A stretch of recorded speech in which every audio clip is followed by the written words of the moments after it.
Okay, can I just introduce David Goddard, who is going to talk to us about new arrivals in Nottinghamshire and range change. He's Senior Invertebrate Ecologist at Baker Consultants. Thank you. Thank you.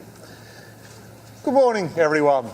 So I'm David Goddard. I work for a company called Baker Consultants as an ecological consultant, and I have literally this last year spent 80% of my time just doing invertebrates. So that's invertebrate surveys, identification and reporting. So some of what you'll see this morning are range shifts due, we think, in part to climate change, new species that are arriving from the continent, but also new arrivals to Nottinghamshire. One of the species I'll cover has the potential to be in Nottinghamshire. It's who's looking. So it's a clue to you to go out and look for some of these species as well. So we're going to have a quick look at dragonflies and damselflies. They're good indicators of water quality and persistent habitats, because dragonflies spend most of their lifespan as larvae in aquatic environments. Anything between a year and maybe even 5 to 7 years, depending upon altitude and the amount of food that's available. And they take that time to grow before they emerge as an adult and then spend 6 to 8 weeks as an adult, which is when you see them flying around. We'll have a look at Hymenoptera. Hymenoptera are bees, ants, wasps, including the ichneumons as well. I don't know many people that do the ichneumon, but there's 6,000-7,000 species just of ichneumon wasps. We'll have a look at some bugs. They're true bugs, sapsuckers. I know the American term bugs refers to all invertebrates, but I'm using it in its true sense, the sapsuckers. And we're going to have a look at harvestmen. I've recently started working, or one of my colleagues at work is the National Recorder, Meg Skinner, for harvestmen. So I've been learning a bit about harvestmen. So I thought it would be a good chance for me to try and share some knowledge and encourage you to go out and record them. So small red-eyed damselfly. If I can get the pointer to work. On the side of the thorax and at the tail, you get small flashes of blue that are triangular in shape. They're about the same sort of size as common blue damselfly or blue-tailed damselfly, and they're smaller than the large red-eyed damselfly. So these are relatively new colonists to Britain, and we'll show some maps to show you how they've spread across the country. They do have red eyes. Well, I thought I was getting the pointer working, yeah. The males have red eyes, females have green. They also have a habitat preference. So they like to sit on algal mats in ponds and slow-flowing canals, whereas the large red-eyed damselfly always tends to sit on lily leaves. So, there we are. There's the first records from the MBN Atlas in 1999. Now, I know they look as though they're in the sea, but it's the resolution of the grid reference. They should be on land. So these were first recorded in Essex. And then in 2006, they were recorded in Nottinghamshire for the first time. And you can see the range shift from that initial spread into from the continent into England. So this was an invading species. First recorded in Notts, in and around the Attenborough area. I know they've got all the way up to the Idle Valley, and they're even further north now. So there's the current range. Now this is being mimicked, the range change and shift, not just by small red-eyed damselflies, but by lots of other invertebrates. It's just that I happen to know about damselflies and dragonflies, being the ex-county recorder. And the other county recorder, he's here today, over there somewhere. Can't see him. Oh, he's sat just there, just behind the screen. That's why I couldn't see him. So if you want to know about dragonflies, have a chat to myself or Chris. Willow emerald is another species that's come across from the continent and has colonised. They have a pterostigma that's pale in the interior part, but a dark outline. And they also have white anal appendages. When I can see what I'm pointing at, there we go. That distinguish these from, we have two other native species, scarce emerald and emerald damselfly. We've got willow emerald, southern willow emerald, another species that's come across from the continent. These particular species, when laying eggs, insert their eggs into willow branches or older branches that are above water. They don't actually lay into the water substrate. So they make these particular scars on the branches.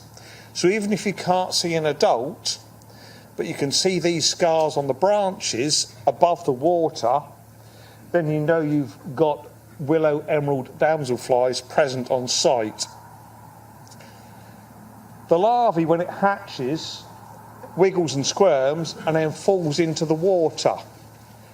It then sheds an outer skin to become the first instar of the larvae, and it will go through a series of instars to mature as it grows, and it's probably a year to possibly 2 years before it emerges an adult.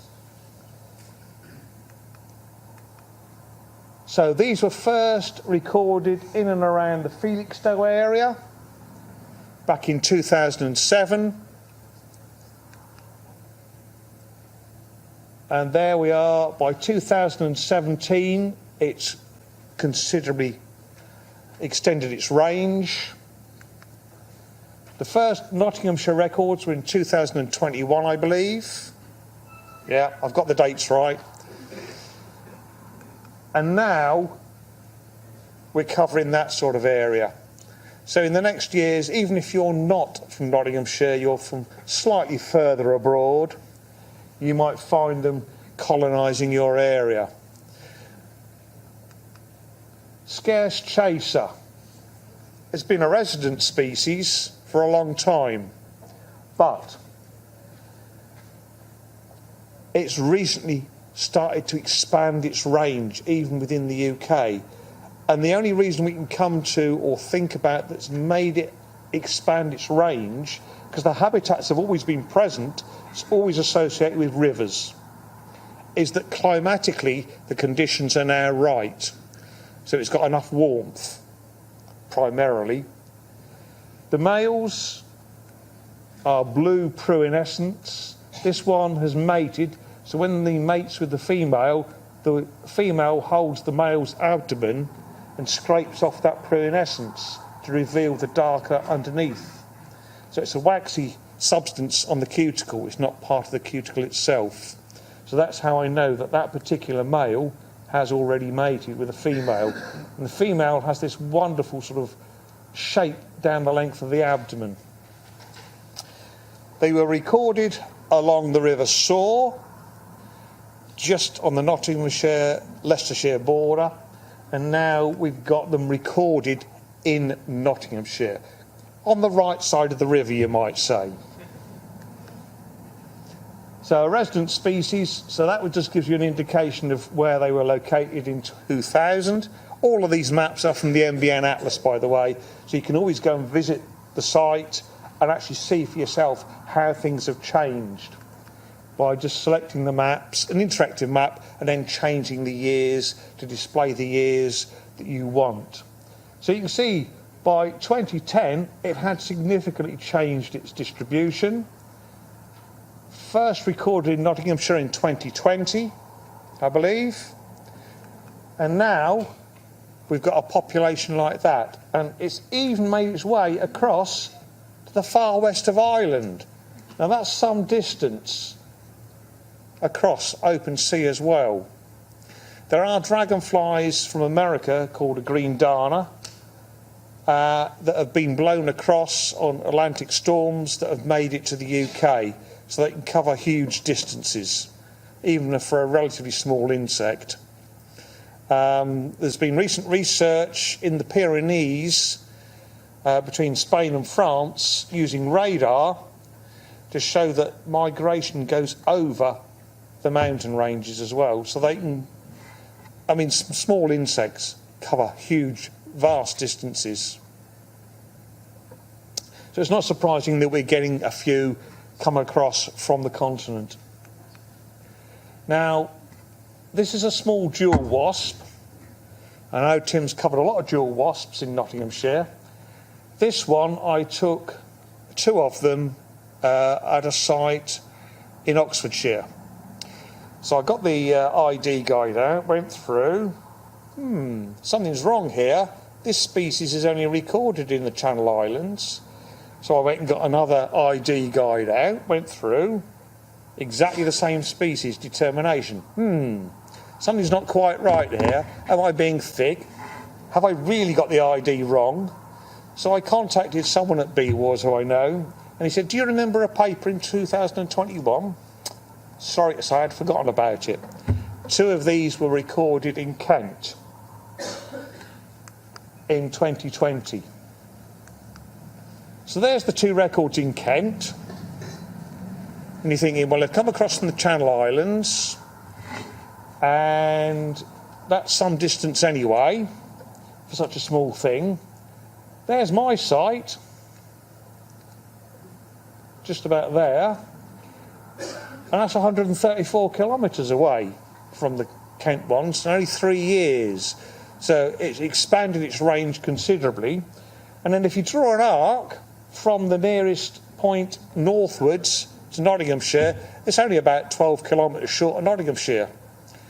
So is it possibly here? Good question. Don't know yet, because no one's recorded it yet. So over to you to go and find out. Variable nomad bee. I was on a training course to do with solitary bees just after Stephen Falk had published his book. And a year after he'd published his book, there were 8 new species of bees to the UK. That's in 1 year. And we've had quite a few more added since then as well. This was originally from the Channel Islands, and again, there's me on a training course down at Flatford Mill with a room of about 12 of us, all sat in front of microscopes looking at this thing. And I'd been out on the day to fingering hoe wick, and that morning we'd had a presentation on nomad bees. And I collected 1 in the whole week. And I've gone through. This is only on the Channel Islands, so I passed it over to the experts who were leading the course. Now you've got the ID right. So one of them took photographs, immediately sent the photographs to Stephen Falk, and by later that afternoon he'd verified, yes, I'd got one. As it turned out, it was the 3rd UK record. Stephen Falk himself had found the 2nd UK record, and someone else had found the 1st. So, recorded on the Channel Islands and continental Europe prior to 2016. I found the 2nd one. I found the 3rd one. Stephen Falk found the 2nd one. All of 11 days apart, or 10 days apart. First one was found near Canterbury, and now it's spread all over the southeast. Just showing you how quickly it's expanded its range in 9 years? So these things are colonising, and it's just a question of what is colonising, who's looking, and what are we recording. Again, it's an encouragement to you to go out and record, because there's lots of new stuff, as Tim has shown us this morning, even in Nottinghamshire, that's new to the county. But there's also a lot of new stuff to the UK. I've taken the next section from some papers that have been published on the Birds website. It's a fantastic website, lots of useful information, helpful information on invertebrates as well. So don't be fooled by the website, Birds. It's got an incredible amount of information on invertebrates. So I'm going to have a look at the following bugs. And I've recorded Brassica shield bug in knots, so I know they're there. The trouble is, when I'm working, I can record a lot of things, but until those records go into the public domain, I write my reports, they go to the client submits them to the LPA, and as soon as they go on the website, I can then publish the records. But until they go into the public domain, I have to keep quiet for contractual reasons. So unfortunately, some of my records still haven't been released, even though I'd like them to be. So there we go. A large mottled reddish-brown squash bug with a broad oval abdomen. And you can do most of the British bugs like this from photographic guides. And there is a good website called British Bugs, run by Tristram. The map's from Trevor and Dillis Pendleton, so that's just Nottinghamshire, and the items numbered 1, 2, 3 with circles around them, those are where the locations of the first 3 records for this particular species were.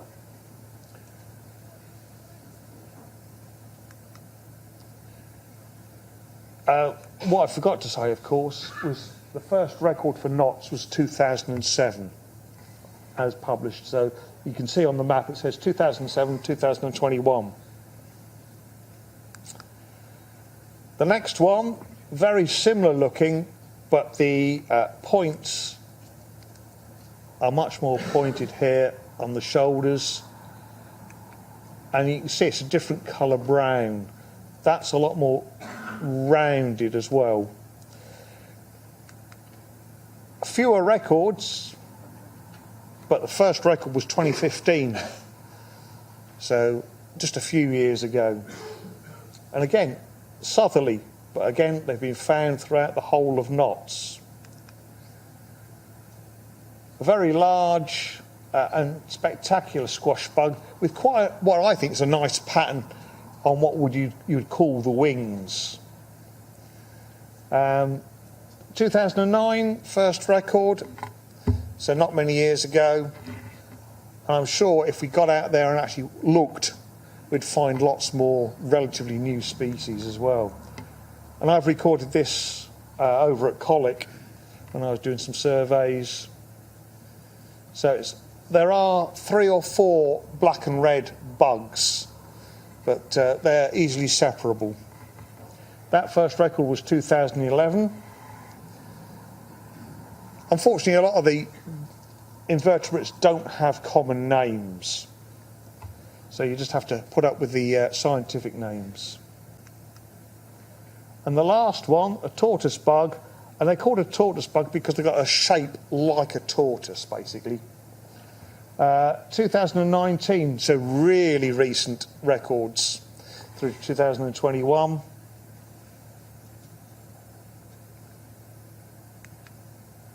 And this is one I've recorded at Attenborough, Brassica shield bug. They're quite distinctive, and they have 2 colour forms, a pale form and a red form. And again, very recent, from 2019 onwards. So you can see that things are moving north, and climate change is having an impact. But what we're concerned about from an entomological point of view is those species that are already here, they're adapted to the cold, adapted to the northern latitudes. Where are they going to go as temperatures significantly warm? Once you get to Scotland, there's not much before you get to Scandinavia. So they're going to drop off. There's also some species that work their way up a mountainside, because for every 1,000 feet you go in height, you drop 1 degree C. Now, if we're getting warmer, wetter winters, are they going to have the cold that keeps them in hibernation effectively? So January the 2nd this year, I was witnessing buff-tailed bumblebee queens out and about. Well, you wouldn't normally expect them until sort of now, effectively. So they're out of sequence because it was too warm. There's no floral resources for them, so there's no pollen, no nectar, so they can't found the colonies. And if all the queens die out, then you have no more bumblebees. Harvestmen. So we're going to have a look at just 4 species, and you'll see the bottom one, despite being widespread throughout Europe and the UK, they can't even decide what species it is and what to call it. So it's just known as species A.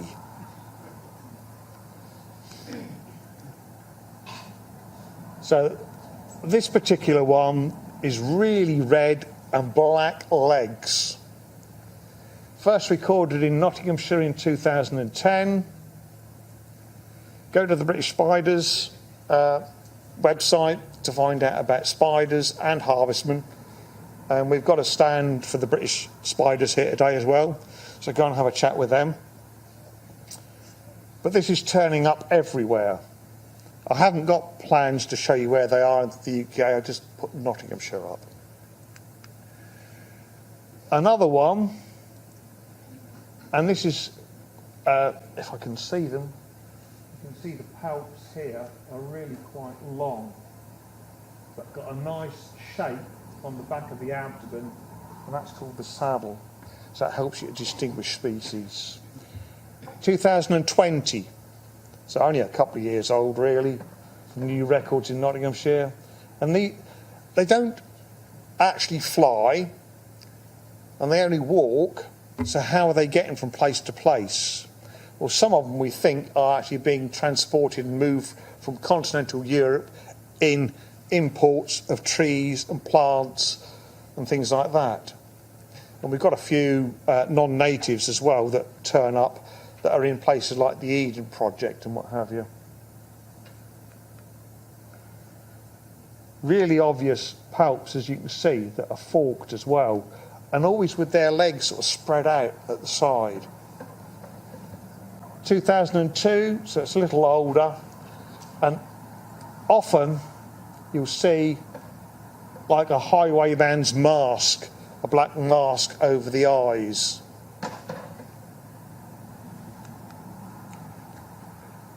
And just look at the length of the legs on that one. It's sort of red beneath, but a dark brown, and sometimes it looks a bit coppery on top. And this has only got a few records, but 2009 onwards.